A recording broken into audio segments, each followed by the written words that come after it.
green can be green, and that's a great starting point. My name is John Osborn, and I have spent a career in this lovable, crazy industry known as advertising, about 35 years. And I left last year, and I jumped into this new cause, for lack of a better word. It's called Ad Net Zero. And what we are, think of it this way. Most industries have a group like ours that are focused on sustainability. The fashion industry, the entertainment industry, this is the industry kind of trade association for advertising and marketing. And just to be super clear, what we're trying to do is to create more focus around a unified and more consistent way to measure, manage, and ultimately reduce carbon emissions. So we're very much operationally focused, trying to take what is essentially the Wild West out there right now and clean it up.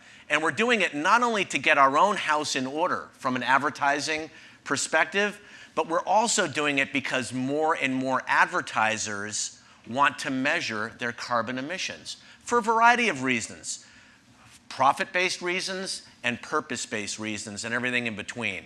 So it's really in their interest as well. So truly, Terry, green is green. So if you want to talk about Ad Net Zero, I'm around. But enough about me. I am here with a bunch of my famous friends, and we're going to bring them all out right now. Everybody come on out. And we're going to do a little thing where we allow you to introduce yourselves, starting with Christiane. Everyone come on out. The trick here is we want to make sure the microphones work. So this is the easiest way to make sure so Christiane, why don't you begin? Okay, so introduce myself. Yes. Christiane de Carvalho. I'm VP of Solutions and Strategy at Acxiom, and I handle everything data and identity. Great, my name is Bob Lord. I'm an SVP at IBM, and I oversee the weather company. Erik Hovanec, I'm the Chief Strategy Officer of Magnite. I'm Brian Murphy. I'm the Chief Revenue Officer at Duration Media, but I am also the proud chair of Working Group number 1 at Ad Net Zero. There you go. We have working groups in Ad Net Zero. We put people to work at Ad Net Zero. They sure do. And What's interesting about this lineup is it's almost like the points in a constellation. These are some of the puzzle pieces that, in a way, have to come together to create the campaigns that ultimately we're all responsible for. So this is a nice little ecosystem that we've got here on the stage right here, right now. But when you think about constellations and you think about the sky, my thoughts turn to weather. You know where I'm going here? Truth be told, Bob, I'm looking at you. I grew up wanting to be Jim Cantore on the Weather Channel. I was built for a good storm. We could still get you on the broadcast channel. And now that we're here in this conference, apparently we all need to be built for a good storm. Yeah. But help us frame what the issue and the opportunity is here right now. Yeah, I think just very briefly, and I think we all know this, but you really can't talk about sustainability without thinking about climate.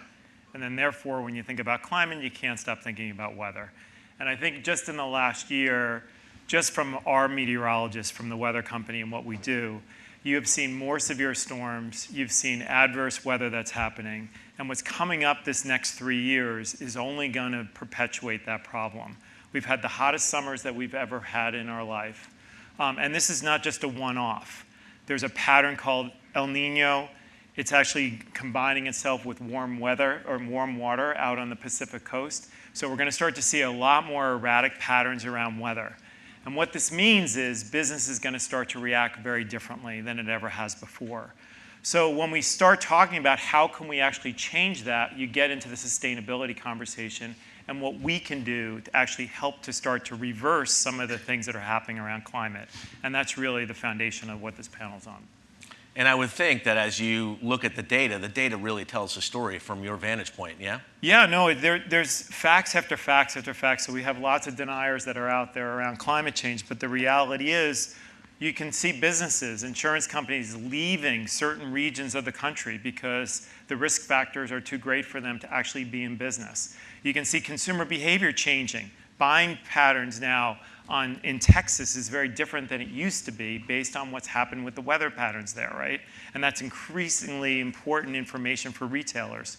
So when we talk about sort of privacy-forward types of data, weather is one of the best consumer indicators of buying behavior in a privacy-forward world as we go forward. Because we provide data at a zip level information. You augment that with first-party data or anything we've been talking about, that gives you a lot of predictability about how people are going to buy and what they're going to do.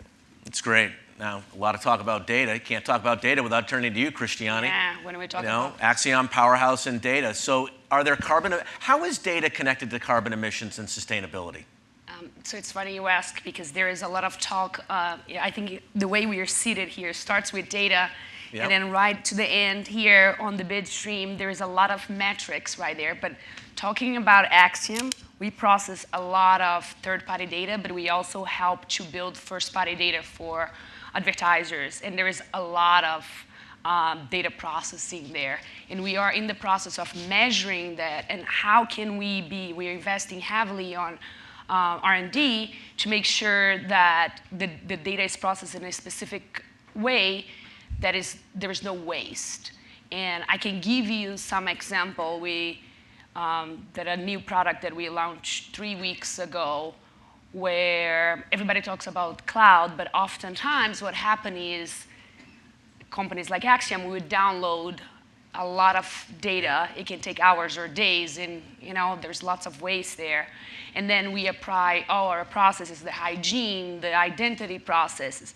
And what we launched 3 weeks ago, we are doing everything in the cloud, completely native, where our clients, there is no data movement. There's no need to extract the data out of the cloud. They download the app, they run all the hygiene, all the processes that we would do in our database in-house. It happens, like the client runs natively in the cloud. We are partnering with Snowflake and several others.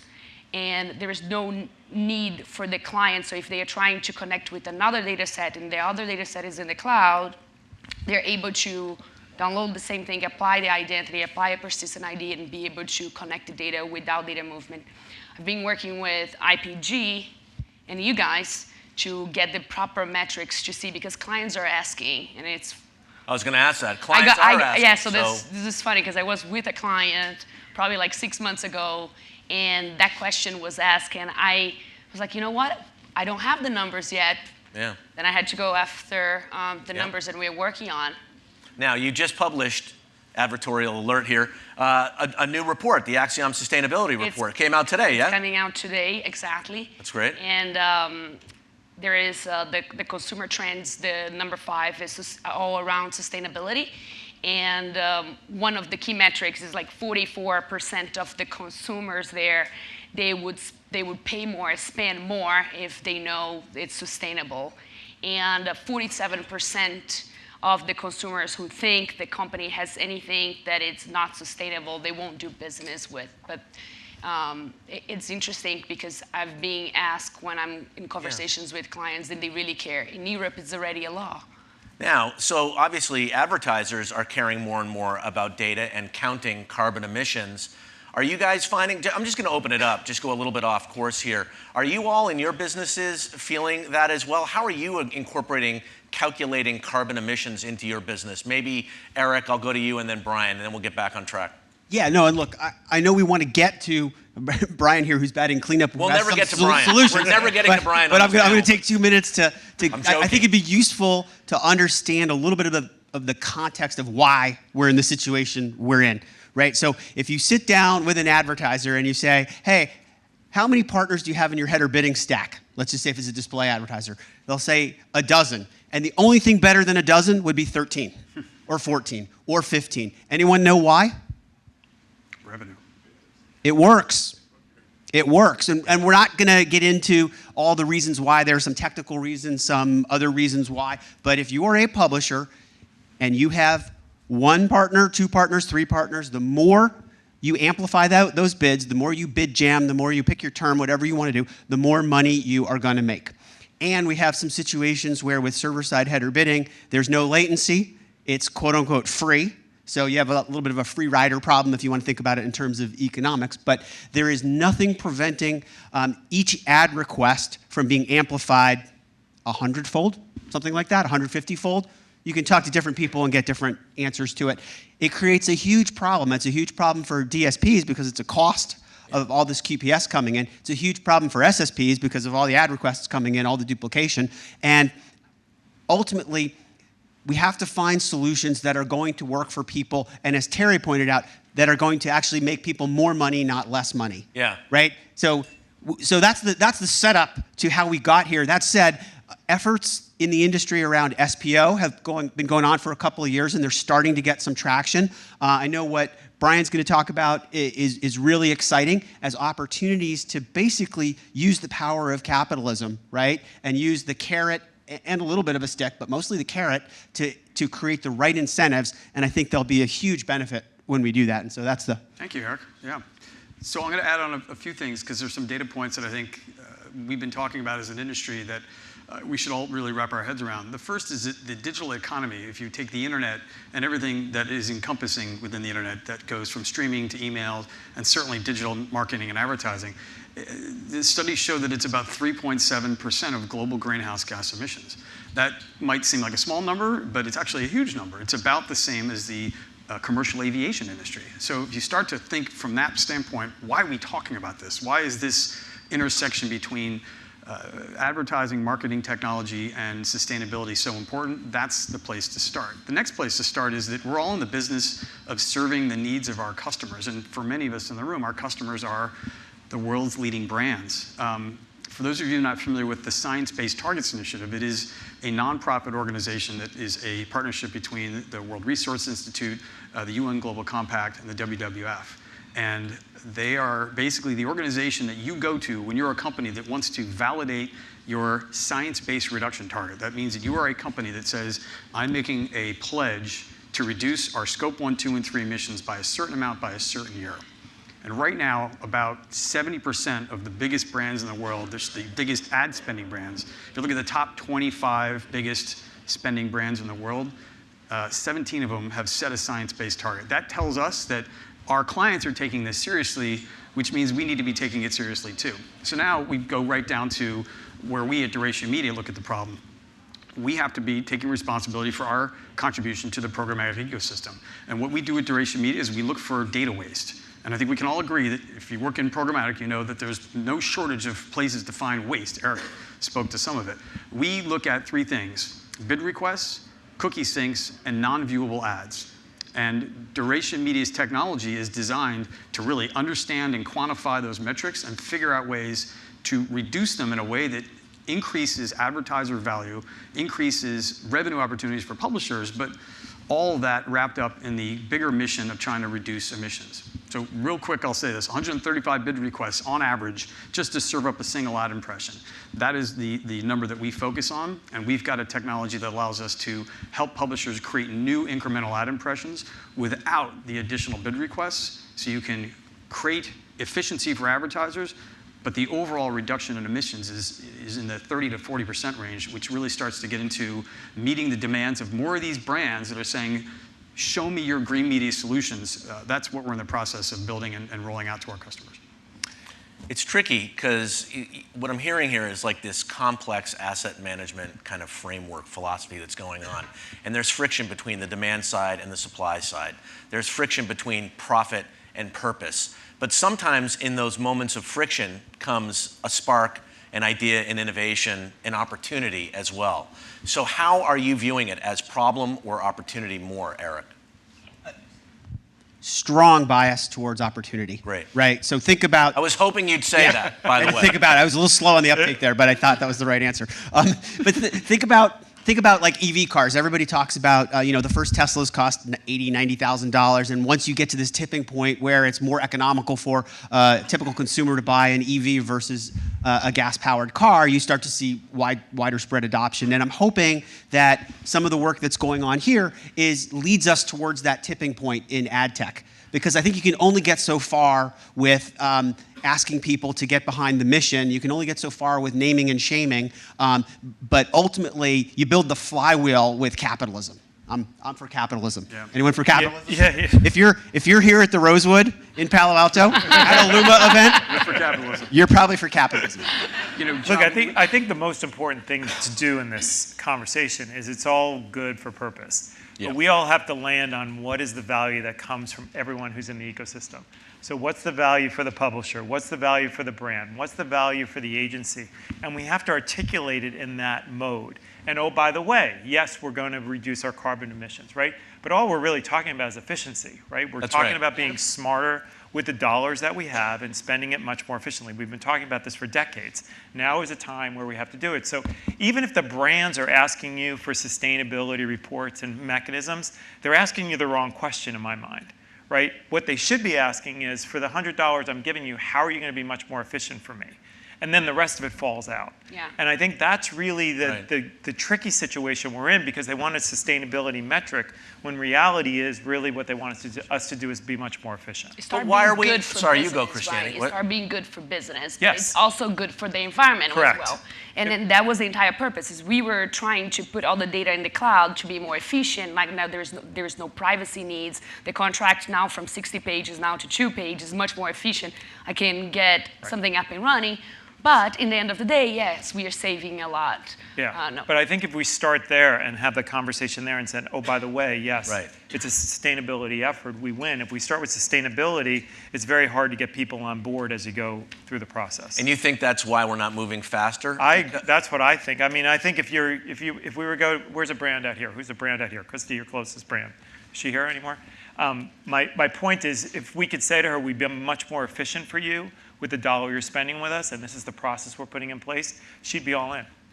It is a real problem that we're all not collectively moving faster enough. And I've heard a variety of reasons as to why that is. I think, there are a lot of problems in the world, and I think this is yet another problem. But I think in advertising and marketing, what's interesting about this, where it comes down to carbon emissions, is that when it comes to identifying our supply path, like, we have a pretty clear line of sight on it. We know who to go to and all the steps that is required to create content. We know where the carbon, similarly in media, we know the steps and we know how to activate a buy and to get the distribution chain ironed out. We know how to do that. We just need to bring the parties together and create sort of what my friend Rob Rakowitz sometimes calls uncommon collaboration, to get more people to work more closely together to be a force multiplier to get shit done in this industry.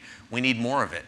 As you look over the horizon line, no pun intended, and we'll just go right down the line, when we're here next year, what do you think the biggest changes will be in the next 12 months that we're going to see? Put a dot on the map. What do you think we're going to see? I think this is really the very beginning of a very important conversation that's going to last for a long time, because this is something that's not just obviously focused in on our marketing and advertising technology industries. In fact, in many ways, we're behind other industries. I spent a lot of time talking with people from the world of climate, and they're dealing with some interesting challenges. We don't have factories and warehouses and delivery vehicles in our universe. We have data centers, and that is the root of most of our issues. But I think to answer your question, I think a year from now, we've got much more advanced innovations that are trying to intersect that purpose and profit. How can you find ways to reduce waste, make my marketing and advertising more efficient, and in doing so, bring down my emissions? But I think there's another piece that needs to be added to that, which is we got to get better at measuring. And the industry is coming out with a standard, I think in Q1, where at least we're all going to be running off the same playbook.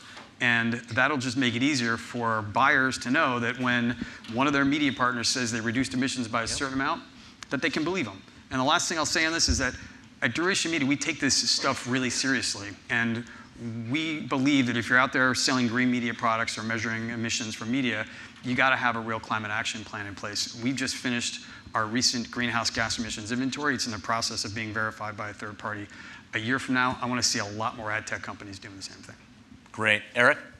So, this reminds me a little bit, it's not a perfect analogy, but it reminds me a little bit of what the industry went through with viewability a number of years ago. And at first it was, wait, what? The buyers are saying we have to get to where, how? And now it's just accepted. I think no one thinks twice about it. And there are companies that have sprung up and measurements and metrics that have sprung up. So I think this is a multi-year journey, but I'm hopeful that a year from now we'll have some of those core measurements and we'll be starting to iron out those norms and we'll start to be able to measure the impact of those. And then the hope is a couple of years down the road, it's the way business is done. It's got to be said, too, on the topic of viewability, that if we know that at least 30% of ads are never in view, I mean, that's something we spend a lot of time at Duration Media thinking about. If we can just make the non-viewable ads go away, or at least dramatically reduce them, that's efficiency and lower emissions right there. Yeah, not to be cynical about it, but when the 70% standard came out, I think it's easy to say, well, what about the other 30? Yeah, exactly.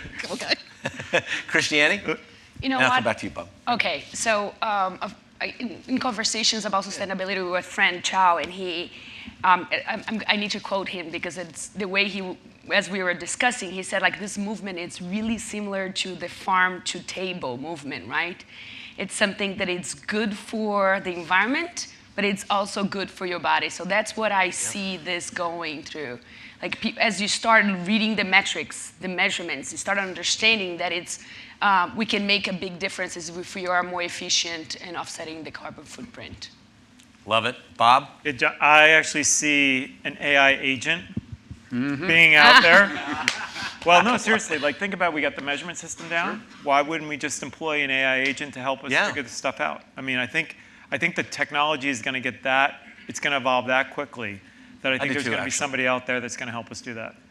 I think it's going to be really important because I think at the end of the day, when it all boils down to it, it comes down to making decisions in my mind. And I mean, we all go about our lives making decisions, simple decisions about what to eat to complex decisions about where to put our valuable resources and money and chips and everything else. And oftentimes I make decisions, it comes down to money, time, and quality. And I think more and more, I think carbon and sustainability is going to be a fourth leg on that stool that we'll be thinking about.